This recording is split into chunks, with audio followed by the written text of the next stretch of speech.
नमस्कार दोस्तों, स्वागत है आपका लाला मारवाड़ पे। और सोचिए अगर कोई निहत्था आदमी बिना किसी बंदूक, बिना किसी तोड़ फोड़ के और $1 बिलियन चुरा ले जाए। यह है दुनिया के इतिहास की सबसे बड़ी चोरी कर ले मान लो, तो आपको कैसा लगेगा। ये कोई फिल्म की कहानी नहीं है, ये एक्चुअल में हो चुका है कि एक बैंक होती है और उसके 3 बजे यानी मॉर्निंग में 3 बजे के आसपास 3 ट्रक आके वहाँ पे खड़े होते हैं। बैंक के सारे गार्ड्स और ये सब हैरान कि ये क्या है भाई, ये कहाँ से है। फिर एक शख्स उतरता है उन ट्रक में से, जो उनको देख के मतलब गार्ड वार्ड सब देख के सब हैरान कि ये आगे सब सल्यूट करने लगते हैं जी। वो बंदा कोई और नहीं, देश के राष्ट्रपति का बेटा उतरता है मानो उससे। तो उसके बाद जो होती है कहानी शुरू। ये बात है सेंट्रल बैंक ऑफ इराक की। तो 2000 के बाद जो इराक में उथल फुथल चल रही थी, युद्ध के हालात लगातार बने हुए थे, अमेरिका का हमला किसी भी वक्त हो सकता था। तो इनको जैविक हथियारों को और परमाणु न्यूक्लियर पावर को लेके ये सब नाराज़ थे इराक से।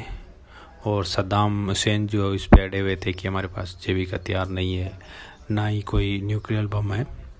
तो उसके बाद जो है वो ये हमले की आशंका में सद्दाम हुसैन और उनका बेटा वो जो है वो कुसई सद्दाम हुसैन उनके छोटे बेटे का नाम है, और उदय हुसैन उनके बड़े बेटे का नाम था। तो वो जो है छोटा बेटा उनका कुसई हुसैन, वो जो है वो ये बात है। फिर उनके बाद बात आती है कि भाई ठीक है, अपन हमला करने वाला है, अमेरिका किसी भी वक्त हमला कर सकता है। तो सद्दाम हुसैन ने जो है उनके अपने मतलब पर्सनल सेक्रेटरी था उनका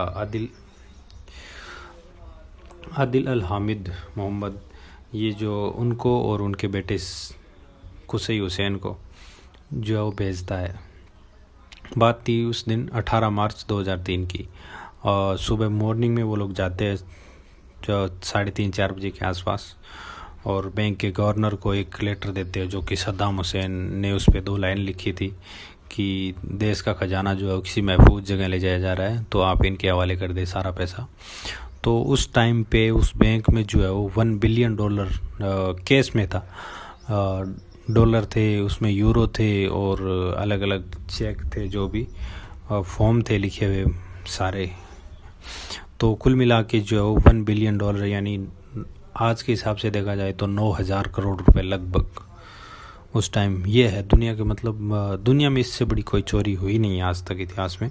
केस में किसी बैंक को इतनी बड़ी संख्या में केस कहीं नहीं लूटा गया। और फिर जो है वो ये कुसई हुसैन और ये सब उन पैसों को ट्रकों में भरते हैं बैंक से। बैंक का गवर्नर और ये सब फिर जो गार्ड वार्ड है सबको काम पे लगाया जाता है। सारा पैसा उन ट्रकों में भरा जाता है, और कहते हैं कि कुछ पैसा बच भी गया था कि ट्रकों में आया नहीं, तो वो पैसा वहीं छोड़ा गया बैंक में, और बाकी ये ट्रक लेके फिर निकलते हैं। ट्रक जो है वो ये लेके निकलते हैं, और दिन में उनके 3-4-5 घंटे बाद जो है वो हमला हो जाता है इराक में। बगदाद शहर में अमेरिका मिसाइलें दाग देता है। तो फिर उनको जो है हमला होता है और कब्जा हो जाता है बगदाद पे। तो अमेरिकी सैनिकों और अमेरिका को ये पता चलता है कि भाई जो है वो हमला होने से कुछ देर पहले ही एक बैंक को लूटा गया था, और $1 बिलियन लगभग वहाँ से कैश उठाया गया था। तो फिर अमेरिकी सैनिक और ये लोग छापामारी करते हैं सद्दाम हुसैन के ठिकानों पे, महलों पे, और उनकी सारे जानकार के जितने भी जानकार होते हैं उन सब के ठिकानों पर और बंकरों में।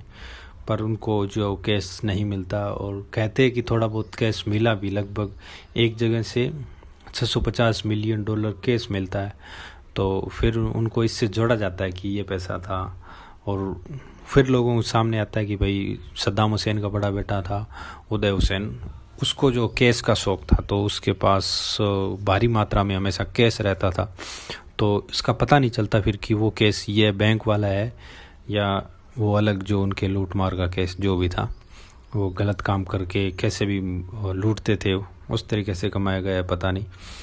और लोग ये फिर निकल के आती है बात भी कि ये पैसे जो है वो ट्रक सीरिया के रास्ते कहीं बाहर ले जाया गया इन पैसों को।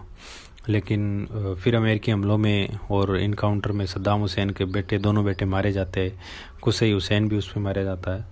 और कुछ लोग कहते हैं कि ये पैसा जो है वो इराक के मतलब रेगिस्तानों में आज भी दफन है कहीं। अब पता नहीं इस पैसा को क्या हो, मतलब ये पैसा कहाँ गया होगा। और पूरा पैसा बरामद हुआ ही नहीं, $1 बिलियन कभी मिला ही नहीं। 650 मिलियन डॉलर जो मिले थे, और वो भी ये पैसा था या नहीं इसका कोई आइडिया नहीं है।